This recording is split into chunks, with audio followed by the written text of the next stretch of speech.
Hello dear students, आप सभी कैसे हो? आप सभी अच्छे होंगे। और आज पहली क्लास है अपनी और बिल्कुल जीरो लेवल से हम स्टार्ट करेंगे कि मुख्य रूप से जो है क्या क्या चीज़ें हम पढ़ेंगे, किस तरीके से पढ़ेंगे, क्या हमारा सिलेबस रहेगा, किस तरीके से हम पढ़ेंगे, तो सभी के बारे में हम डिस्कस करेंगे। उससे पहले जो भी हमारे साथ स्टूडेंट जुड़े हुए हैं वो एक बार हाई करके भेजे कमेंट। प्रमोद त्यागी, एच के बी भी जुड़ा हुआ है, सुमन चौधरी हमारे साथ जुड़ी हुई है। आप सभी को हमारे एग्री एग्जामपुर के डिजिटल प्लेटफॉर्म पर हार्दिक अभिनंदन, स्वागत है आप सभी का। और आज हम सबसे पहले हम बेसिक एग्रोनॉमी के बारे में बात करेंगे कि एग्रोनॉमी में हमें क्या क्या पढ़ना है, हमें किस तरीके से पढ़ना है, क्या स्टडी मटेरियल को हम फॉलो करें ताकि हम अच्छा जो है कंटेंट हम प्रोवाइड कर सकें। देखो दोस्तों, सबसे पहली बात है, एक मोस्ट इंपॉर्टेंट एग्रीकल्चर सुपरवाइजर में हमें जो पढ़ने का 10 मिनट आपको तरीका बताऊंगा। हमारी तीन मेजर सब्जेक्ट है, एनिमल हस्बेंड्री, एग्रोनॉमी और horticulture. Your main agriculture subject मैं आपके निर्मल सर एनिमल हस्बेंड्री कवर करवाएंगे आज सैटरडे संडे को, और रेगुलर डे जो है आपकी जो है वो एग्रोनॉमी और हॉर्टिकल्चर चलेगी। आपको नोट्स लिखना है। किताब जिसके पास मेरी बुक नहीं है सीक्रेट ऑफ एग्रीकल्चर, वो बुक भी मंगवा लेना। किताब से बिल्कुल एनसीईआरटी बेस पर पढ़ेंगे, 11 12 के एनसीईआरटी बेस पे पढ़ेंगे। और मैं वादा करता हूं कि 20 में से 20 क्वेश्चन आपके सही होंगे। 20 में से 20 क्वेश्चन सब्जेक्ट के, एग्रो के 20 में से 20, हॉर्टी के में से 20 में से 20 और एनिमल हस्बेंड्री में 20 में 20। बस आपको करना क्या है, हमारा संडे को स्पेशल टेस्ट है वो देना है, साथ में आपको क्लासें अटेंड करनी है, और जो माइनर टेस्ट होता है एप्लीकेशंस में वो सारे टेस्ट आपको देने हैं। आपको कोई भी दिक्कत नहीं है कि आप घर बैठ के भी टॉप रैंक प्रोवाइड करवा सकते हो, टॉप रैंक अच्छे नंबर ला सकते हो, ये मेरी वादा है, मेरी गारंटी है। लाना कैसा है, किस तरीके से लाने हैं, और दूसरी ये जो कमेंट बॉक्स दिखाई दे रहा है आपके सामने, इस कमेंट बॉक्स में आपको चेट करना है। आपको डाउट होगा, उस डाउट को लिखना है कि सर मुझे ये चीज समझ में नहीं आई है, दोबारा आप समझाओ। आपके मोबाइल के सामने एक मैसेज दे रखा है, चेट बॉक्स मैसेज, उसमें ये है, अगर आपको पढ़ते समय कोई डाउट आ रहा है आपके दिमाग में, तो वो आप पढ़ के आप मुझे बताइए कि सर ये दिक्कत आ रही है, ये प्रॉब्लम आ रही है, तो मैं उसका सॉल्यूशन करूंगा। बस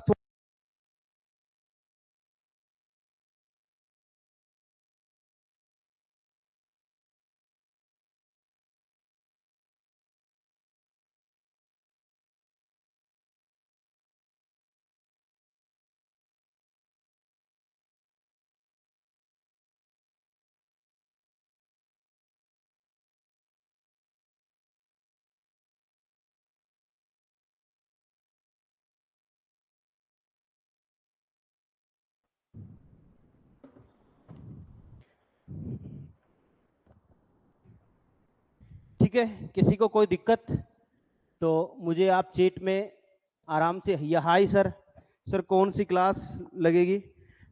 एग्रोनॉमी की क्लास लगेगी, उसके बाद में सेकंड आपके पास अनाउंसमेंट आ गया होगा, बेसिक हॉर्टिकल्चर की चलेगी। कल से आपकी प्रॉपर क्लासें जो है हिंदी और जीके की भी स्टार्ट हो जाएगी। देखो सबसे पहले हमें पढ़ना क्या है, किस तरीके से पढ़ना है। देखो सबसे पहली चीज है कि आपका जो सिलेबस है, सिलेबस के अंदर आपको क्या करना है कि जो सिलेबस है उस सिलेबस के अंदर क्या दे रखा है। ज्यादातर मैं हिंदी ही नोट आउट करूंगा आपके सामने। सिलेबस में सबसे पहली बात आपकी मेजर सब्जेक्ट, मेजर सब्जेक्ट में, मेजर सब्जेक्ट का मतलब है आपकी एग्रीकल्चर। आपकी कौन सी कल्चर? एग्रीकल्चर। अब एग्रीकल्चर में सर हम एग्रीकल्चर में करेंगे क्या? एग्रीकल्चर एक ऐसी सब्जेक्ट है जिसमें आप सबसे ज्यादा नंबर ला सकते हो, और नंबर लाने का सबसे सीधा तरीका मैं बता देता हूं, सीधा फंडा आपको। देखो कुछ भी नहीं करना है, इसके तीन पार्ट में डिवाइड किया गया है, 20, 20 एंड 20। 20 आपकी एग्रोनॉमी है, सस्य विज्ञान, उद्यान विज्ञान, और आपकी जो है पशुपालन। अब आपको एक सीधा फॉर्मूला बताऊंगा जो आपको कोई नहीं बता सकता, ऑनलाइन या यूट्यूब पर या ऑफलाइन कोई भी टीचर नहीं बता सकता। मेरा अनुभव ये कहता है आपको कुछ भी नहीं करना है। ये जो 2020 नंबर है ना, इसके साथ में आपको एक सब्जेक्ट अच्छे करके लेके जानी है, हिंदी। ये हिंदी आपकी मैं दो ही चीज बता रहा हूं आपको, हिंदी और एग्रीकल्चर को एक अच्छे लेवल पर तैयार करना है। जीके अपने आप तैयार हो जाएगी। जीके को 1 या 2 घंटे आप पढ़ोगे तो आराम से, आपकी हिस्ट्री भी ज्यादा नहीं है, ज्योग्राफी भी लिमिटेड टॉपिक है, और कल्चर आपकी पूरी है जो आपको आती है। अब इस हिंदी को आपको अच्छे से कवर कैसे करना है, हमारे हिंदी के प्रख्यात व्याख्याता जो हैं, पढ़ाते हैं, टीचर हैं, एक अच्छे लेक्चरर के रूप में उनको देखते हैं, डॉक्टर सीताराम शर्मा, जिनको 20 साल का अनुभव है हिंदी पढ़ाने का। आपको कुछ भी नहीं करना है, हिंदी में स्टार्टिंग से पढ़ना है। स्वर क्या है, व्यंजन क्या है, वर्णमाला क्या है, जीरो लेवल से पढ़ना है, बेसिक व्याकरण से पढ़ना। ऐसे समझो कि अपन के टॉपिक आपके सिलेबस में नहीं है हिंदी के, वर्णमाला स्वर कैसे लगते हैं, सब वो सब पढ़ना है आपको बेसिक चीज से। चाहे आपको बेसिक पढ़ने में 20-25 दिन लग जाए, लेकिन पहले आप वर्णमाला सीखो, स्वर कौन सा है, व्यंजन कौन से हैं, ये कैसे जुड़ते हैं, अशुद्धि कैसे होती है, शुद्धिकरण कैसे होता है, हिंदी क्या है। आप क्या करते हो, डायरेक्ट क्या करते हो, संधि से स्टार्ट करते हो, तोड़ना स्टार्ट कर देते हो। भाई विद्यालय, विद्या प्लस आल्य, कौन सी संधि हो गई, कौन सी संधि हो गई, बस ऐसे। गलत बात है। आपका सिलेक्शन एक तो हिंदी और एक आपकी मेजर सब्जेक्ट 2 करवाएगी। जीके का मेन रोल है, लेकिन जीके को हर कोई स्टूडेंट कवर कर लेता है आसानी से। जीके को हर कोई स्टूडेंट आसानी से कवर कर लेता है। अब मैं वादा करता हूं कि मेरी जो एग्रीकल्चर सब्जेक्ट में सस्य विज्ञान और उद्यान विज्ञान है, इसमें से तो एक भी क्वेश्चन आपका गलत नहीं होने दूंगा। बस करत करत अभ्यास जड़मति हो सुजान। अभ्यास करो, प्रयास करो, पीछे पड़ जाओ। वो कहते हैं ना कि यार, एक बार हम क्या करते थे, कॉलेज में जाते थे तो उस समय मुझे किसी कोई लड़की पसंद आ गई, और लड़की पसंद आ गई तो क्या करे, पीछे पड़ गए। बस पसंद है तो पसंद है, पसंद है तो पसंद है। फर्स्ट ईयर में नहीं हुआ, सेकेंड ईयर में, थर्ड ईयर में जो है कोई दिक्कत नहीं है, दोनों राजी, तो क्या करे दाजी। लेकिन पीछे, आप पीछे ही पीछे हैं, तो आपको पीछे पड़ना है। आपको 5 से 6 महीने तक इसके पीछे पड़ना है। अब सबसे सीधी बात करूं, सबसे सीधी बात, एग्रीकल्चर में सारे टॉपिक आपके सबसे इजी है। एग्रोनॉमी, हॉर्टिकल्चर सबसे इजी सब्जेक्ट है। बस आप करते क्या हो, आपका सबसे बड़ा ये माइनस पॉइंट जो है आप कहोगे, मैं कह रहा हूं सुनो, मेरी एक क्लास है, आपको एक सिस्टमेटिक तरीके से पढ़ने का तरीका बता रहा हूं, आप कहीं पे भी देख लेना, बहुत शानदार है। आपको कुछ भी नहीं करना है। अगर आप एग्रोनॉमी पढ़ रहे हो, सस्य विज्ञान पढ़ रहे हो, तो आपको पता है इसका 20 क्वेश्चन आएंगे, सॉरी 20 क्वेश्चन इसमें से आते हैं। 20 इंटू 3 नंबर का एक क्वेश्चन होता है, तो लगभग हम 60 नंबर का मीटर हो गया, 60 नंबर का मीटर हो गया। तो ये इसमें से 20 क्वेश्चन आते हैं, 3 नंबर का क्वेश्चन आ गया, तो 60 नंबर के हो गए। तो यहां पे कुछ भी नहीं करना है। सबसे पहले इसका बेसिक क्या है, एग्रोनॉमी का बेसिक क्या है, सबसे पहली चीज है एनसीईआरटी की बुक रखो।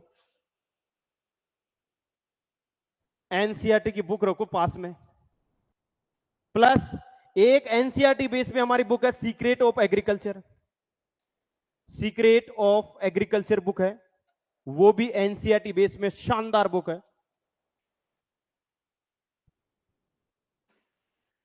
आप ये समझो कि हमें कुछ भी नहीं आता है, जिसको आता है वो भी यही समझना है कुछ भी नहीं आता है। मैंने आज एक टॉपिक करवाया, मैंने करवाया कि बेसिक में मैंने बता दिया सोइल फर्टिलिटी एंड प्रोडक्टिविटी, मृदा उर्वरकता, समझना मेरी बात, मृदा उर्वरकता व मृदा उत्पादकता, ये अपना टॉपिक है। पहला टॉपिक है राजस्थान की कृषि में बाधाएं क्या क्या आ रही है। राजस्थान एग्रीकल्चर क्या क्या प्रॉब्लम आ रही है, क्या क्या समस्याओं का वो मुख्य रूप से निवारण नहीं कर पा रहा है। पहला टॉपिक अपना ये सांख्यिकी का है, एग्रीकल्चर की स्टैटिस्टिकल डाटा है, प्रोडक्शन कितना हुआ कितना नहीं हुआ, वेजिटेबल का प्रोडक्शन कितना, वो सांख्यिकी पर है। करंट जिसको हम बोलेंगे वो भी पहले करवाएंगे, उसके बाद में आपके हैं राजस्थान की कृषि की कौन कौन सी समस्याएं हैं और बाधाएं, उद्यान की और सस्य विज्ञान की कौन कौन सी समस्याएं हैं, ये अपना टॉपिक है। उसके बाद में सोयल की प्रोडक्टिविटी, फर्टिलिटी और कृषि जलवायु खंड, कौन सी है, कृषि जलवायु खंड, ये आपके टॉपिक है, पहले स्टार्टिंग के टॉपिक है। उसके पहले आपके करंट है, पूरा करंट, उससे पहले आपकी राजस्थान की कृषि है, जो मैं पढ़ाऊंगा आपके नेक्स्ट क्लास में, पूरी राजस्थान की कृषि, क्या क्या बाधाएं उत्पन्न आती है, क्या क्या समस्याएं आती है, क्या स्कोप है एग्रीकल्चर में, वो सारी चीजें। अब इस टॉपिक को आपको पता है, इन दोनों टॉपिक से 2 क्वेश्चन आते हैं, पक्का पता है आपको। आपने ये डिसाइड कर लिया कि या तो प्रोडक्टिविटी, फर्टिलिटी या एग्रो क्लाइमेटिक जोन इन राजस्थान, इनमें से एक क्वेश्चन पक्का या 2 क्वेश्चन आपको आते हैं। तो ऐसी कंडीशन में आपको ये रियलिटी पता है कि इस किस प्रकार के, अब कैसे क्वेश्चन आएंगे, अरे बेटा इनमें से इजी क्वेश्चन आते हैं। बस आपके टॉपिक के बेसिक आपका मजबूत, खंड नंबर ए है, आप इन दोनों टॉपिक का आपका बेसिक मजबूत होना चाहिए। आपको उसको एनालिटिकली पढ़ना है। हाँ, राजस्थान का क्लाइमेटिक ए, इसका दूसरा नाम ये, इसमें कौन कौन से जिले आते हैं, अपने नक्शा है, राजस्थान का नक्शा है, राजस्थान के नक्शे के हिसाब से, अच्छा राजस्थान का नक्शा ये गंगानगर हनुमानगढ़ है, इधर आपको जैसलमेर बीकानेर आ गया, पश्चिम आ गया है कि नहीं, ये दक्षिण आ गया, ये उत्तर आ गया, ये पूर्व आ गया। पूरे जोन्स का आप ध्यान रखोगे तो आपको पूरा आइडिया लगेगा। हाँ, ऐसे कि ये इसमें से ये है, तो बुरी मिट्टी कहाँ पे पाई जाती है, अपना जो है काजरी कहाँ स्थित है, जोधपुर में है, तो जोधपुर कौन से खंड में पाया जाता है, फर्स्ट ए का दूसरा नाम क्या है, बस यही क्वेश्चन है। अब इसमें जितना ज्यादा आप प्रयास करोगे, जितना ज्यादा अभ्यास करोगे, उतना ही ज्यादा आपका माइंड एनालिटिकल हो जाएगा, आपका माइंड सोचने पर मजबूर हो जाएगा। ये नहीं कि किताब पढ़ ली, किताब पढ़ने के बाद में थ्योरी पढ़ ली और थ्योरी पढ़ने के बाद में कुछ भी नहीं, बैठे हो। उसके बाद में उसके ऑब्जेक्टिव, अब देखो ये दोनों टॉपिक आपने, उर्वरकता वाला और उत्पादकता वाला, देखो उर्वरकता वाला और उत्पादकता वाला आपका टॉपिक क्लियर कर लिया। अब इसके ऑब्जेक्टिव आप बनाओ, ऑब्जेक्टिव बनाओ, थ्योरी पढ़ के ऑब्जेक्टिव बनाओ। भाई ये क्वेश्चंस एनसीईआरटी से भाई इस तरीके के क्वेश्चंस पूछ लेता है, इस तरीके के क्वेश्चन आए हुए हैं प्रीवियस ईयर एग्जाम में। आपको कुछ भी नहीं पढ़ना, जिस दिन जो टॉपिक पढ़ा है उसी में ही आपको पूरा टाइम कंज्यूम करना है, पूरा टाइम उसी में कंज्यूम करना है। मतलब ये मत सोचो यार ये तो छोटा टॉपिक, इसको क्या पढ़े, हटाओ इसको, नहीं, गलत फहमी का शिकार हो जाओगे, गलत फहमी का शिकार हो जाओगे। आपको जो टॉपिक आता है उसको भी क्लियर करके जाते हो। आपने एक बात सुनी होगी, सिल्ली मिस्टेक, सिल्ली मिस्टेक करते हैं स्टूडेंट, सिल्ली मिस्टेक, अरे यार गलत हो गया। ये माइंड, ये खोपड़ा प्राकृतिक बनाया हुआ, प्रकृति का बनाया हुआ है, ये किसी इंसान का बनाया हुआ नहीं है। अगर आप प्रकृति के नियमों के अनुसार इसको रेस्पॉन्स दोगे, उसी हिसाब से काम करेगा। तो मेरा कहने का मतलब यह है कि आपको ये टॉपिक आता है तो भी आपको इस पर प्रैक्टिस करनी है। आपको यह सोचकर करना है कि मुझे जो है 100 में से लगभग 80 से 90 क्वेश्चन तो मुझे पूरे के पूरे अच्छे से ठीक करने हैं, वो भी बिल्कुल और बिल्कुल बिना नेगेटिव, कोई नेगेटिव मार्किंग नहीं करनी है, 90 क्वेश्चन मुझे अच्छे से ठीक करना है। अब उसके लिए मुझे क्या करना है, एक टारगेट बना लो, एक फोकस बना लो कि मुझे 90 क्वेश्चन सही करने हैं। इसमें से अपने सब्जेक्ट के जो है कम से कम भी 50 क्वेश्चन सही होने चाहिए, अदर जो है लगभग 30 क्वेश्चन, ये 80 क्वेश्चन तो हमारे सही होने चाहिए, गलत नहीं होना चाहिए। इनमें भी फिर भी सही करते करते 5 गलत हो जाते हैं। बस आपको सिलेक्शन लेना है। एक बड़ा मैप बनाकर एक अच्छी तरीके का मैप बनाकर आप अपना टाइम टेबल शेड्यूल बनाकर कौन सी सब्जेक्ट को किस टाइम पर पढ़ना अच्छा रहेगा, उचित रहेगा, उस हिसाब से बनाकर एक दूसरी डायरी में आपका डाउट सेशन रखो, एक दूसरी डायरी बना के रखो, यूं यहां पर एक दूसरी डायरी बना के रखो और यहां पर आपका टाइम टेबल बना के रखो। अब इस टाइम टेबल में आप देखो, दिनांक डेट है आपकी, डेट मान लीजिए आज मान लीजिए 22 है, 22 तारीख है, और 22 तारीख को आपने बताया कि आपको सर ने पढ़ाया मृदा उत्पादकता, उर्वरकता और उत्पादकता। जीके में आपको पढ़ा दिया जैसे सभ्यता, है ना, और जैसे आपको नृत्य पढ़ा दिया आर्ट एंड कल्चर में, हिंदी में आपको पढ़ा दिया स्टार्टिंग में वर्णमाला। अब ये 4 टॉपिक आपको पढ़ा है। हिस्ट्री में आपको सभ्यता पढ़ा दी, इसमें नृत्य पढ़ा दी, इसमें वर्णमाला पढ़ा दी, सर ने सोइल साइंस और प्रोडक्टिविटी और फर्टिलिटी पढ़ा दी। अब आपको इन चारों में से मिलाकर कम से कम 1 या 2 क्वेश्चन तो आएंगे। सभ्यता में से 1 क्वेश्चन आता है आपका।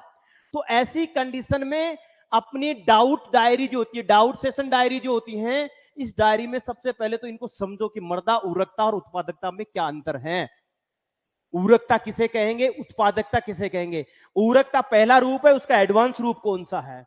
ऊर्वरकता प्राकृतिक होती है या उत्पादकता होती है। क्या सभी भूमियां ऊर्वरक होती हैं, सभी भूमि प्रोडक्शन, सभी भूमियां प्रोडक्शन देती हैं। ये सारी चीजें आपको क्लियर करनी है। अब ये जो आपका सेशन है डेट 22 को हमें ये क्लियर करना है। तो इस क्लियर करने के लिए यही चीज आपका माइंड केवल यहां तक ही काम करना चाहिए कि मुझे आज के सेशन में जो सर ने पढ़ाया उस सेशन को कंप्लीट करना है और उसके जितने हो सके उतने ऑब्जेक्टिव बनाना है। और इसमें बाद में आपको कोई डाउट आए तो इस डाउट को इस डायरी में नोट करो, लिखो कि प्रोडक्टिविटी में मुझे इसकी डेफिनेशन समझ में नहीं आई, मुझका इसका अंतर समझ में नहीं आया, इसके इफेक्टिंग कारक समझ में नहीं आए, मुझे सभ्यता में कालीबंगा सभ्यता समझ में नहीं आई, उत्खननकर्ता समझ में नहीं आया, इसके अवशेष कहां कहां मिले, क्या क्या मिले, ये समझ में नहीं आया। अगर समझ में आ गया तो बार बार उसको अभ्यास करो, बार बार उसको एनालिटिकल बेस पर याद करो। हाँ, इसने एस.डी. व्यास ने इसकी खोज की, वो की, फलाना की, इसके जुते हुए खेत के साक्ष्य मिले, वो मिले, एक तरीके से एनालिटिकल। फिर एक माइंड आपका अच्छा काम करेगा। बिल्कुल जब आप एग्जाम में जाओगे ना तो बिल्कुल पॉजिटिव होकर माइंड काम करेगा। यूं, हाँ हमने ये पढ़ा था, हमने ये पढ़ा था, तो बिल्कुल एक अच्छे तरीके से आपका माइंड काम करेगा। ये निश्चित रूप से ध्यान रखना। अब हम इन्हीं चीजों को रटेंगे, रटन विद्या पर लगा दिया बस। मर्दा उर्वरकता किसे कहते हैं, किसी भूमि की शक्ति, प्राकृतिक शक्ति, उसकी उर्वरकता शक्ति, इनके सबके योग को मर्दा उर्वरकता कहते हैं। मर्दा, अब ये तो क्या हो गया, बचना हो गया, रटना हो गया। प्राकृतिक शक्ति क्या, नेचुरल क्या होती है, प्राकृतिक उर्वरा शक्ति क्या, जिनमें एसेंशियल न्यूट्रिएंट बैलेंस मात्रा में उपस्थित हो, उचित मात्रा में उपस्थित हो। इस तरीके से खोल के पढ़ो उसको, पूरा डिफाइन करके भाई कहना क्या चाहता है। उसे कहते हैं अपना बेसिक क्लियर करना। अब ये चारों टॉपिक आपके क्लियर हो गए। अब इसका क्लियर होते ही अब इसका एक टेस्ट जो लगता है, आपका 4-5 टॉपिक होते हैं, उसका टेस्ट लगता है। उसमें अपनी परफॉर्मेंस देखो कैसी है, परफॉर्मेंस देखो आपकी कैसी है, आपकी कौन सी रैंक आ रही है। अब उस परफॉर्मेंस में ये नहीं होना है, उस परफॉर्मेंस में आपको नेगेटिव नहीं होना। आपको करना क्या है कि हमारी रैंक कहां आ रही है, हमारा रैंक कहां पर है। हमारा रैंक 5वां है, 7वें नंबर पे है, 9वें नंबर पे है, 12वें नंबर पे है, 20वें पे है, 60वें पे है, 70वें नंबर पे है। कहां पे हम नंबर हैं। फिर क्या करना है भाई, नंबर हमारा 60वें नंबर में आया तो क्यों आया, क्यों हमने नेगेटिव कर लिया सर, नेगेटिव कर दिया सर, हमने नेगेटिव ज्यादा क्वेश्चन कर दिया। क्यों किया, नेगेटिव नहीं करना चाहिए। अपनी गलती को ढूंढो, अपने क्या गलती की, क्या उसको बार बार आप दोहरा रहे हो। क्या आपकी आदत है नेगेटिव करने की, क्या आपका मन जो है ललका जाता है कि बस मैं तो ये भी करूं, मैं तो ये भी करूं, मैं तो ये क्वेश्चन भी करूं, मैं तो ये भी करूं। इस आदत को धीरे धीरे इसको छोड़ो। लोग तंबाकू पीना छोड़ देते हैं, लोग शराब पीना छोड़ देते हैं। जब मजबूर होता है ना, आदमी के ऊपर प्रेशर आता है, तो आदमी पूरी दुनिया को छोड़ देता है। आपको तो केवल नेगेटिव मार्किंग पर कंट्रोल करना है, ये कोई बड़ी बात नहीं है। ये आपकी आदत बनी हुई है, आपका हैबिट में नहीं है, आपने ज्यादा ऑब्जेक्टिव नहीं किए। और जितने ज्यादा ऑब्जेक्टिव, जितने ज्यादा टेस्ट दोगे, उतना ही ज्यादा आप अंदर से निखर के आओगे भाई, हाँ यार अब मुझे कोई नहीं रो। ये टैलेंट कहते हैं ना कि सर इसका सिलेक्शन हो गया, आईएएस आरएस बन गया, 2 साल में पहली रैंक निकाल दी। उनका सबसे ज्यादा क्रिएटिव माइंड है। ये खोपड़ी जिसके बड़े बड़े बाल है ना, गर्मी में छोटे छोटे करवा लेना मेरा जैसे, और खोपड़ी में एनालिटिकली खोपड़ी बना लो। बस सोचो, हाँ ये ऐसे हुआ, ये ऐसे हुआ, ये ऐसे हुआ, ये ऐसे हुआ। और जब कोई क्वेश्चन आए आपके सामने, उस क्वेश्चन को भी आपको माइंड में सोचना है। एनालिटिकली भाई यहां पूछ गया है, मर्दा उर्वरकता को प्रभावित करने वाले कारकों में से निम्न में से नहीं है, नहीं है पूछा है, मतलब इनमें से नहीं है पूछा है। इसका मतलब 3 ऑप्शन तो सही होंगे, एक ऑप्शन नहीं होगा। तो उसको क्रिएटिव माइंड से सोचो कि सर ने स्थलाकृति भी बता दी, सर ने ये भी बता दिया, सर ने ये भी, लेकिन ये नहीं बताया था सर ने, ये नहीं बताया था, और ये नहीं है तो फिर ये नहीं होगा, यही सही है। बस आराम से भाई पूरा रेस्पॉन्स कि मैं पूरा 100% मेरे ऊपर बिलीव है कि ये क्वेश्चन गलत नहीं हो सकता, बस ये क्वेश्चन गलत नहीं हो सकता। डाउट मत रखो, अपने माइंड को उसी समय फ्रेश रखो भाई, हाँ ये 100% सही है। बेटा टाइम 5 महीने, 1 महीने भी ये करके देख लो, मैं बता रहा हूं 1 से 1.5 महीने में आपका सिलेबस पूरा हो जाएगा। कोई टीचर एक दिन में एक सिलेबस भी कराता है तो 20-20, 25-25 टॉपिक है, 1.5 महीने में हो जाएगा, 2 महीने में हो जाएगा आपका पूरा। जिस तरीके से पढ़ रहे हो 2 महीने में पढ़ के साइड में लगा दोगे बस, फिर तो आपका प्रयास ही प्रयास है, अभ्यास ही। तो मेरी बात समझना। और एग्रीकल्चर आपकी पहले भी पढ़ी हुई है तो इतना ज्यादा डिफिकल्ट तो नहीं लगेगा। दूसरी कंडीशन, जैसे नोटबुक में, डाउट बुक में आपने लिख लिया कि सर मुझे नृत्य समझ में नहीं आए, उसको शाम को बोलो, फोन करो मुझे, या किसी शाम को टीचर को बोलो कि ये चीज समझ में आई, सर एक बार रिपीट करो। ऑनलाइन वाले मैसेज कर दो, मैं बता दूं, मेरे पास व्हाट्सएप पर कर दो कि सर ये टॉपिक सर को बोलना है कि दोबारा पढ़ा दे 10 मिनट एक बार ऊपर ऊपर। तो सर को बोलेंगे तो आते पहले उसको समझाएंगे टॉपिक को। किताबी कीड़ा नहा बनना, किताबी कीड़ा नहीं बनना, एनसीईआरटी को फॉलो करना। सीक्रेट ऑफ एग्रीकल्चर बुक भी एनसीईआरटी पर आधारित है। और अगर जीके की भी हो सके तो जीके में भी जो 9वीं 11वीं 12वीं तक जो अपने सामाजिक विज्ञान ये चलती है ना, ये जो बुक होती है, रेफरेंस बुक होती है, माध्यमिक शिक्षा की बुक होती है, वो पढ़ो। कौन आउट कर सकता, आपको कोई हरा नहीं सकता। सबसे इंपॉर्टेंट बात है कंटेंट और मार्गदर्शन। मार्गदर्शन गाइडलाइन जिसको बोल रहे हैं, कंटेंट क्या पढ़ रहे हो, स्टडी मटेरियल क्या पढ़ रहे हो, कौन पढ़ा रहा है आपको, किस तरीके से। अब मैं आपको ये 15-20 मिनट गाइड इसलिए कर रहा हूं कि आपका पहला पॉइंट ये नजरअंदाज ना करें कि हमें जो भी क्वेश्चन करना है वो बिल्कुल करेक्ट करना है, एग्जाम में बिल्कुल करेक्ट। ये दिमाग में निकाल के बोल देना कि इसमें तुक्का लगा दूंगा मैं। तुक्का लगाकर दिमाग में कई स्टूडेंट ये सोच कर जाते हैं कि मैं तुक्का लगा दूंगा, बगल वालों को पूछ लूंगा, सामने वाली लड़की को पूछ लूंगा, मुझे सुंदर सुंदर लड़की दिख रही है उसको पूछ लूंगा, बगल। ऐसा सोच के कोई नहीं जाएगा। मेरे हिसाब से तो आज दिन तक किसी का ऐसा सिलेक्शन हुआ नहीं, और हुआ है तो वो बड़ी किस्मत लेकर आया है कि अगल बगल में सब इंटेलिजेंट आ गए। तो ऐसा सोचकर तो आपको जाना ही नहीं है। आपको जाना है केवल और केवल क्रिएटिव माइंड, अपनी एबिलिटी की औकात पर जाना है कि नहीं मैं इसको पेपर को हल कर दूंगा। क्या मैं 12वीं पास लेवल के पेपर को हल नहीं कर सकता? हथो, अगर नहीं कर सकता तो मुझे पढ़ने का अधिकार नहीं है, मुझे छोड़ देनी चाहिए पढ़ाई। तो 12वीं लेवल का पेपर आएगा, क्या आप कर सकते हो? आपकी मेहनत इतनी, 5 महीने आपने मेहनत की है।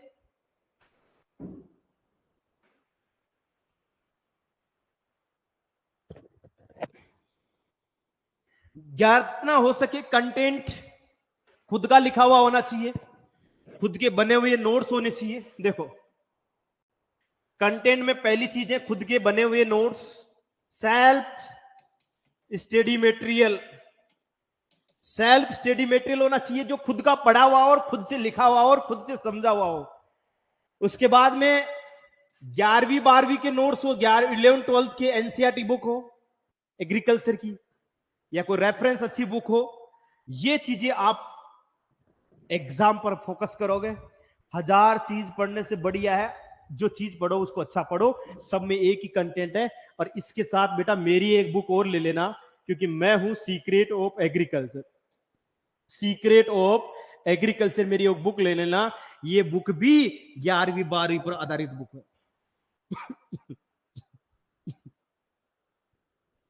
तो इस तरीके से अगर आप पढ़ोगे तो आपको कोई रोक ही नहीं सकता। आप केवल और केवल 10 दिन अपनाओ।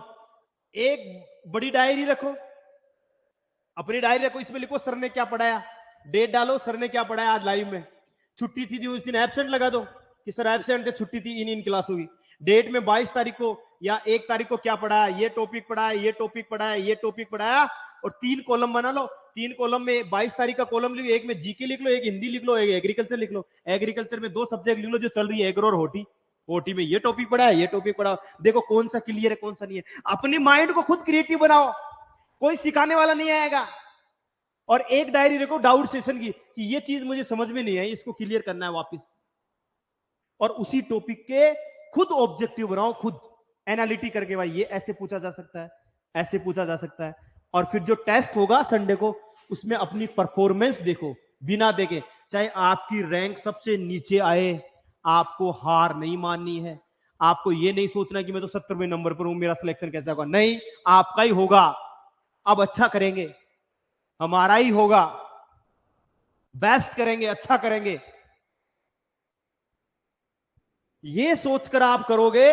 उसमें टेस्ट में आपकी रैंकिंग देके फिर इसमें आप कमियां देखो कि हमारी वीकनेस कहां पर है, हमने कितने नेगेटिव किए। आपने 5 नेगेटिव किए तो क्यों किए नेगेटिव, कारण क्या था?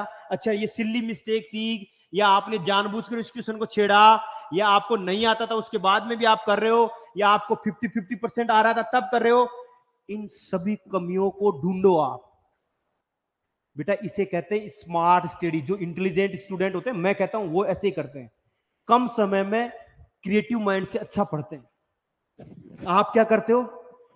अया किताबों को थे लो भरियो सर, अठिन नोट्स, अंडिन जीके की 5-10 किताबां, अठिन एग्रीकल्चर का 10-15 किलो नोट्स, किलोम 50 किलो अठिन एग्रीकल्चर का नोट्स पड़े छे, और अंडिन नोट्स पड़े छे, अया चारी मेर नोट्स ही नोट्स, और बागा बीच में ये बैठे तो ये आप पढ़ लिया, आप पढ़ लिया, आप ये पढ़ लेते हैं, इसको आज ये क्लियर कर लेते हैं, ये अरे क्या है, इसमें से पढ़ लें, इसमें से पढ़ लें, इसमें से पढ़ लें, इसमें से पढ़ लें, और पढ़ एक ही रहे हो, और टाइम कितना जा रहा है? लगभग 5 घंटे हो गए। क्या किया? कुछ नहीं, एक भी टॉपिक क्लियर नहीं हुआ।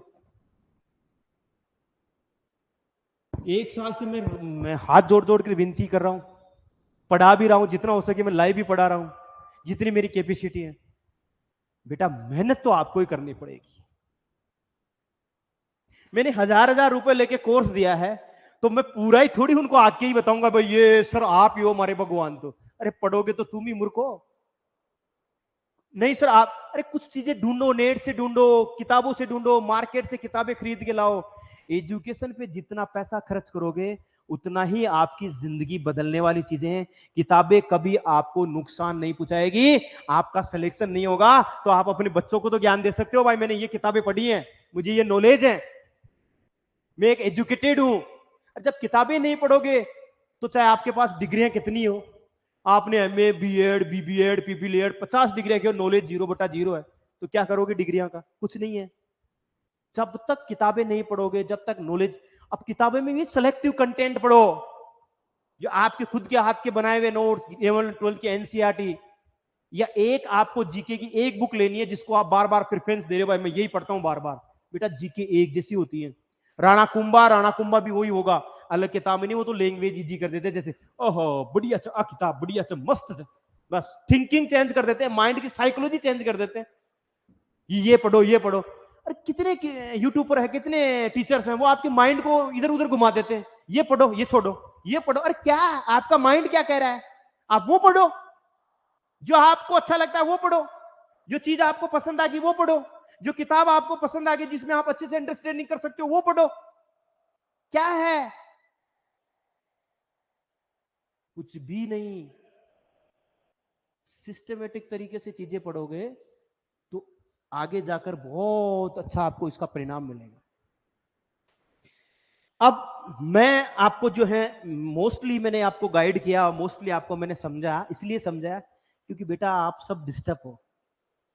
अभी आपके पास 5.5 महीने का टाइम है, और इस 5.5 महीने में लोग आईएएस आरएस बन जाते हैं। एग्रीकल्चर सुपरवाइजर का सिलेबस उठा के देखना बेटा, ईमानदारी से कह रहा हूं। जीके 15 दिन की जीके अगर अच्छे से पढ़ने वाला, इसमें 15 से 20 दिन की जीके अगर जो ईमानदारी से पहले पढ़ा हुआ स्टूडेंट है और जो दोबारा पढ़ रहा है, वो 15 से 20 दिन में जीके कर सकता है। हिस्ट्री और ज्योग्राफी आराम से समझ के भी 15-20 दिन बहुत बड़ी चीज होती है, अगर पढ़ने वाला स्टूडेंट होना चाहिए। जो रेगुलर 5 से 6 घंटे पढ़ रहा है, 5 से 6 घंटे पढ़ रहा है, उसके लिए 15 से 20 दिन काफी है। आपके पास तो 5.5 महीने का टाइम है। संभावित तिथि है, चेंज भी हो सकती है, 1-2 महीने बढ़ भी सकते हैं। और मैं फिर से कह रहा हूं 430 और इसमें 700 और जोड़ लेना, लगभग 1150 के आसपास, 1150 के आसपास आपकी पोस्ट आएगी। 1000 की कम नहीं आएगी, 1000 से कम पोस्ट नहीं आएगी। ये दिमाग में मत लेकर पढ़ना कि यार 430 ही है, मेरा सिलेक्शन होगा कि नहीं होगा। बस आज दिन तक का इतिहास का रिकॉर्ड है, जब जब भी सुपरवाइजर की वैकेंसी आई है तब हमेशा बढ़ी है। स्टार्टिंग में 500 आई, उसके बाद में 2-2 हजार भी हुई है, बढ़ेगी, ये सबको पता है। और नहीं बढ़े तो फिर आपकी किस्मत, लेकिन मेरे हिसाब से बढ़ेगी।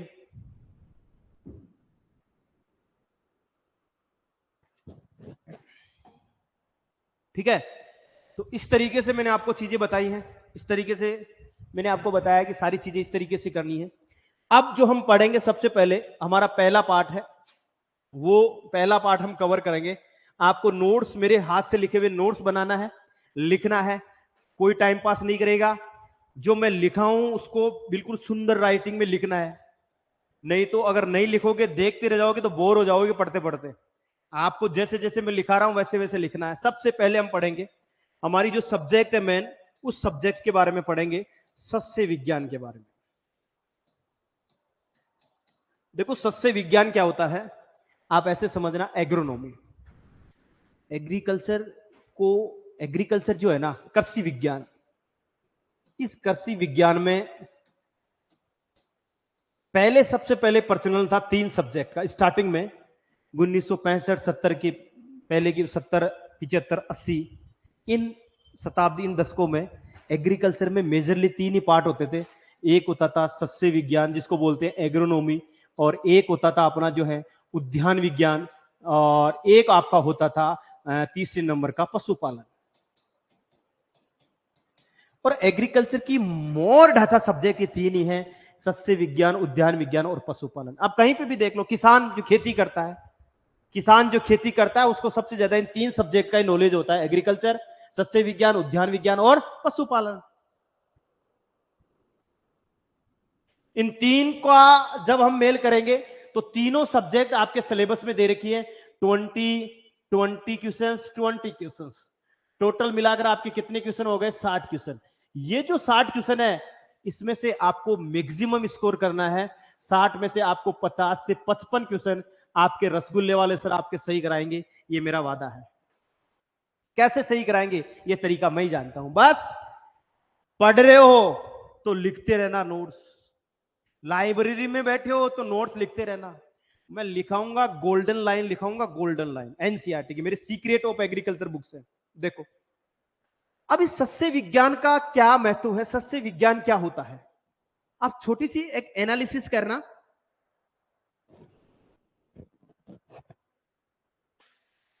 एनालिटिक करें भूमि को।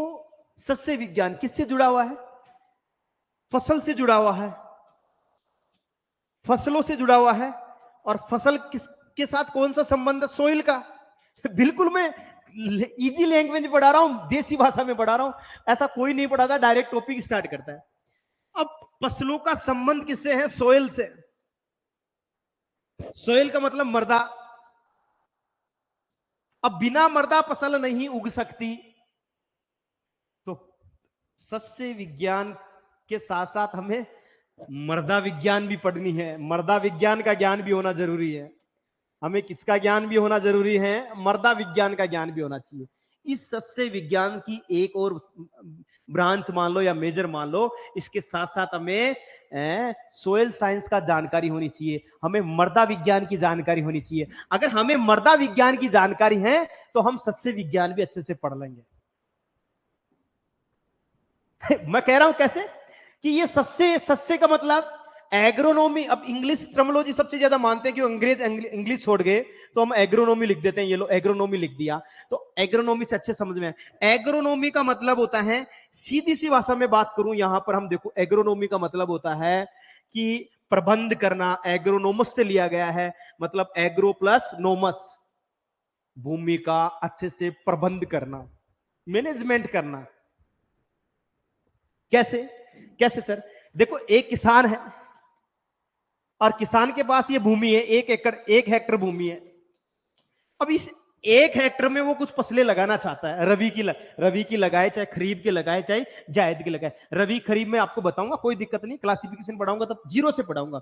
अब वो फसल लगा रहा है, तो सबसे पहले तो फसल लगाने से पहले तो किसका ज्ञान होना चाहिए, मृदा विज्ञान का। किसका ज्ञान होना चाहिए, मृदा का ज्ञान होना चाहिए, सोइल का ज्ञान होना चाहिए, कि हमारी भूमि कैसी है, इस पर कौन सी फसल लग सकती है, हमारी भूमि अम्लीय है, क्षारीय है, ऊसर है, कैसी है, कैसा हमारी जलवायु है। तो एग्रोनॉमी का मतलब होता है कि आपकी जो सोयल है, भूमि की अच्छी प्रकार से प्रबंध। भूमि, ये भूमि है, ये भूमि, सोयल का मतलब मृदा, भूमि का मतलब होता है मृदा। भूमि का अच्छी तरीके से प्रबंध करना, मैनेजमेंट करना, भूमि का अच्छी के तरीके से मैनेजमेंट करना। कैसे? अरे भाई, टिलेज करो, जुताई करो, पौधरोपण करो, उसका अच्छी तरीके से मैनेजमेंट करके वैज्ञानिक तरीके से फसलों को उगाना सस्य विज्ञान कहलाता है। कौन सा विज्ञान कहलाता है? सस्य विज्ञान। मतलब कि भूमि का अच्छी तरीके से प्रबंध करके, वैज्ञानिक तरीके से प्रबंध करके उस पे फसलें उगाना क्या कहलाता है? सस्य विज्ञान कहलाता है। मतलब इसमें सोयल का मैनेजमेंट आप अच्छे से करो, उसमें अच्छे से प्राइमरी टिलेज करो, सेकेंडरी टिलेज करो, उसकी जुताई करो, गहराई, उसका सोयल का कैसा टेक्सचर है, सोयल का क्या स्ट्रक्चर है, सारी चीजों का ज्ञान होना चाहिए। पोषक तत्व तो कौन कौन से प्राप्त हैं उसमें, कौन कौन सी फसलें होती हैं, उसका पूरा मैनेजमेंट करके, वैज्ञानिक तरीके से मैनेजमेंट करके फसल उगाना क्या कहलाता है? एग्रोनॉमी कहलाता है। क्या कहलाता है? एग्रोनॉमी। तो मैंने बताया ना कि फसलों का संबंध सोइल से है, मतलब एग्रोनॉमी का संबंध ही सोइल से है। सोइल का ज्ञान होगा तो सस्य विज्ञान का आपको ज्ञान अपने आप हो जाएगा। एग्रोनॉमी में तो केवल फसल उगाते हैं, फसल उगाते हैं, उसमें कौन से वीड उगे, इसमें कौन सी इरिगेशन दिए, इसमें कौन से इंसेक्ट लगी, उसमें कौन सी डिजीज लगी, उसकी सीड रेट कितनी लेते हैं, C3 C4 प्लांट है, ये सब ज्ञान, ये तो फसलों का ज्ञान है। प्रोडक्शन टेक्नोलॉजी है, ये तो उत्पादन प्रणाली है। लेकिन इससे पहले सोइल का मैनेजमेंट कैसे करते हैं, सोइल क्या है, सोइल प्रकार कितने हैं, राजस्थान की मृदाएं कितनी है, राजस्थान में कृषि जलवायु खंड कितने हैं, ये सारे टॉपिक आपके सिलेबस में दे रहे हैं, तो सिलेबस के हिसाब से तो पढ़ेंगे ही ना, पढ़ेंगे या नहीं पढ़ेंगे? बात तो मुद्दे की कर रहा हूं। तो यहां पे दो चीज मैंने आपको बताई कि सस्य विज्ञान पढ़ने से पहले हमें क्या पढ़ना पड़ेगा। हमें सोइल का ज्ञान होना जरूरी है। हमें किसका ज्ञान होना जरूरी है? सोइल अर्थात भूमि का ज्ञान होना हमें जरूरी है। किसका ज्ञान होना जरूरी है? हमें भूमि का ज्ञान होना जरूरी है। क्यों जरूरी है? कि बेटा हम उद्यान विज्ञान पढ़ेंगे ना, और उद्यान विज्ञान में भी हमें भूमि का ज्ञान होना जरूरी है, हमें भूमि का सोइल का मैनेजमेंट होना जरूरी है, हमें जलवायु का पता होना जरूरी है। इसलिए सोइल तो मेजर पार्ट है। सोइल तो कौन सा पार्ट है? Major part. मतलब सोइल को पहले हमें सीखना होगा, उसके बाद ही मृदा में तो फसलें उगती किसमें? मृदा में। बिना मृदा फसलें उग सकती है क्या किसान? नहीं। वो तो आजकल नई टेक्नोलॉजी आई है, हाइड्रोपोनिक्स, लेकिन उसमें भी कहीं ना कहीं मृदा का तो रोल होता है बेटा। मिनरल्स बनाते हैं, आर्टिफिशियल मीडिया बनाते हैं, तो आर्टिफिशियल मीडिया में भी कहीं ना कहीं मिनरल्स, ऑर्गेनिक मैटर सब उसको प्लांट को प्रोवाइड होते हैं, तो एक तरीके की मृदा हो गई। तो प्राकृतिक नेचुरल रूप से मृदा का बहुत बड़ा योगदान है। किसका योगदान है? मृदा का बहुत बड़ा योगदान है। तो सबसे पहले सस्य विज्ञान में हम क्या पढ़ेंगे? इसकी परिभाषा। और परिभाषा में मैंने क्या बताया? भूमि की अच्छी प्रकार से प्रबंध करके वैज्ञानिक विधि से फसल उगाते हैं, उसे हम सस्य विज्ञान कहते हैं। एक तो एग्रोस, एक नोमस। देखो, और देखो देखो एक दो चीज है, एग्रोस प्लस नोमस, नोमस और एग्रोस। नोमस ये दो शब्दों से मिलकर बना है, एग्रोनोमी दो शब्दों से मिलकर बना हुआ है। एक मतलब मुख्य रूप से इसकी उत्पत्ति कौन सी भाषा से हुई है? ग्रीक भाषा से हुई है। मतलब एग्रोस और नोमस।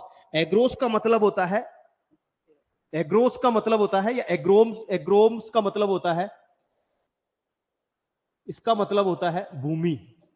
इसका मतलब क्या होता है? भूमि। और इसका नोमस का मतलब होता है मैनेजमेंट। मैनेजमेंट का मतलब होता है प्रबंध। तो सीधी सी बात करूं, तो सीधी सी बात करूं तो भूमि का उचित तरीके से प्रबंध करना, वैज्ञानिक विधि के द्वारा वैज्ञानिक तरीके से प्रबंध करना क्या कहलाता है? इन दोनों से मिलकर किसका निर्माण हुआ है? एग्रोनॉमी का निर्माण हुआ है। किसका निर्माण हुआ है? एग्रोनॉमी का, अर्थात सस्य विज्ञान का निर्माण हुआ है। किसका निर्माण हुआ है? सस्य विज्ञान का निर्माण हुआ है। मतलब हमें पहले नोमस मतलब मैनेजमेंट किसका कर रहे हैं? भूमि का। मतलब हमें पहले सोइल का ज्ञान होना है और उसके बाद में सोइल का कैसे मैनेजमेंट करते हैं, उस मैनेजमेंट का ज्ञान दोनों मिलकर किसे क्या क्या कहते हैं? एग्रोनॉमी कहते हैं। भूमि का प्रबंध कर रहे हैं, भूमि का प्रबंध करके उसमें फसलें उगा रहे हैं, उसे हम क्या कर रहे हैं? एग्रोनॉमी कहते हैं। क्या कहते हैं? एग्रोनॉमी। बस ऐसे एनालिटिकली रूप से आपको पता होना चाहिए। मतलब सस्य का संबंध किससे है? पहले हमें सोइल का पता होना चाहिए। हमें किसका पता होना चाहिए? सोइल का पता होना चाहिए। सोइल क्या है, सोइल की कितनी शाखाएं हैं, सोइल का जो है, सोइल में कौन कौन से अवयव होते हैं, सोइल का कंपोजिशन क्या क्या है, ऑर्गेनिक मैटर क्या है, वाटर कितना परसेंट पाया जाता है, एयर कितनी परसेंट पाई जाती है, कौन कौन से जल पाए जाते हैं, आर्द्रताग्राही वाटर कौन सा होता है, कैपिलरी वाटर कौन सा होता है, कि सब चीजें, सारी चीजें अच्छे से पढ़ेंगे। पूरी सोइल साइंस की जो बेसिक बेसिक आपके सिलेबस में है स्टार्टिंग से अच्छे से। तो ये सारी चीजें अब इसमें क्या है, उचित तरीके से क्या करते हैं? प्रबंध करते हैं। तो उसे हम क्या कहते हैं? एग्रोनॉमी कहते हैं। उसे हम क्या कहते हैं? एग्रोनॉमी। अब एग्रोनॉमी में जैसे ही आपको पता है बहुत सारे स्कोप होते हैं। एग्रोनॉमी के स्कोप क्या है? क्या क्या आवश्यक क्षेत्र है? कृषि के उत्पादन में, जैसे कृषि शिक्षण अनुसंधान प्रसार कार्य हेतु वर्तमान में अनेक कृषि विश्वविद्यालय खुले हैं। व्यवसाय में एग्रो इंडस्ट्री, खाद बीज की दवाइयां, ये एग्रो इंडस्ट्री में इसका मुख्य रोल है। तो ये सारी चीजें जो हैं अपन step by step next class में, आज इंट्रोडक्शन क्लास थी, इंट्रोडक्टरी क्लास थी और आपकी पहली क्लास थी, तो निश्चित रूप से आप चीजों को, इन चीजों को समझ में आई होगी। कल से आपका टाइम टेबल जो है, मैं आज आपकी जो एप्लीकेशन का चैट बॉक्स है उस पर मैं सबके पास मैसेज भेज दूंगा कल का कितना टाइम टेबल रहेगा। उसके हिसाब से आपकी जीके, हिंदी और 2 घंटे आपकी एग्रीकल्चर की क्लासेस चलेगी। आपका संडे को स्पेशल टेस्ट रहेगा और मेरी एक टेस्ट सीरीज और हो रही है, आज आ रही है टॉपिक वाइज टेस्ट सीरीज, 599 रुपए की टॉपिक वाइज टेस्ट सीरीज, जिसकी फॉर्मेट आपके सारों के पास पीडीएफ फॉर्मेट आ जाएगा। आज मैं लाइव आने के बाद में सबको पीडीएफ फॉर्मेट आपको बता दूंगा।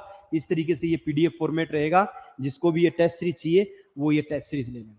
आज की क्लास में मैंने आपको इतना समझाया, क्या दिमाग में कुछ आया? कुछ भाई हमें ऐसे पढ़ना है? एक बार आप सभी कमेंट्स करो, दिमाग में कुछ आपको समझ में आया? कमेंट्स करके बताओ कि सर बहुत अच्छे से समझ में आया, कि हम ऐसा ही पढ़ेंगे। एक बार कमेंट्स करके बताओ, कमेंट्स करके बताओ कि कुछ समझ में आया आज की क्लास में। प्रमोद त्यागी, हाँ। अब देखो लाइव क्लास में बहुत कम स्टूडेंट जुड़ते हैं, जब वो बोलते रहते हैं सर क्लास लो क्लास लो। क्लास कल से कंटिन्यू हो जाएगी आपकी। आज एग्रोनॉमी क्लास हुई है, आपको कुछ चीजें समझ में आई?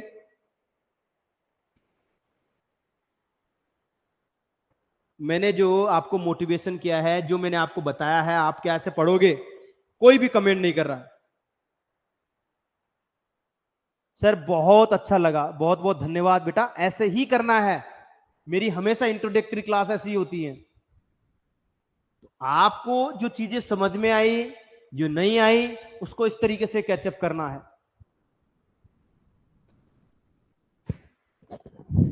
ठीक है, आगे हम कल से टाइम टेबल आपके पास भेज देंगे। अब हॉर्टिकल्चर क्लास तो कल ही होगी, आज हॉर्टिकल्चर क्लास नहीं, कि हमने स्टार्ट कर दिया है। आज से आपकी क्लासे, कल से आपकी जो है रेगुलर बेस पे आपकी क्लासेस स्टार्ट हो जाएगी और आपका टाइम टेबल भी मॉर्निंग का रखा जाएगा। मॉर्निंग का टाइम टेबल रखा जाएगा और सुचारू रूप से आपकी क्लासेस, जिसने भी लाइव कोर्स ले रखा है वो लाइव कोर्स ले। रिकॉर्डेड क्लासेस डली हुई है जीके हिंदी की, वो डेली क्लासेस ले, टाइम बच जाए तो वो ले। नोट्स नहीं है तो वो मेरे को व्हाट्सएप मैसेज कर देना, एक साथ नोट्स भेज दो। जिसके पास किताब नहीं है वो बुक मेरे से ले लेना, ठीक है। और आराम से पढ़ना, कोई डाउट हो तो मुझसे पूछ लेना, ठीक है। जी सर, हाँ जी सर, समझ में आ गया सर, आप महान हो। बहुत बहुत धन्यवाद प्रमोद जी, बहुत बहुत धन्यवाद। इस तरीके से अगर आप पढ़ोगे तो निश्चित रूप से आप जीत जाओगे बेटा। मेरा आज पहला इंट्रोडक्टरी क्लास थी, मोटिवेटेड क्लास थी। आपने इस तरीके से मैंने बताया आपको, आई होप कि आपको अच्छे से समझ में आया होगा। कल मिलते हैं फिर आपको सुबह मॉर्निंग में, ठीक है बेटा।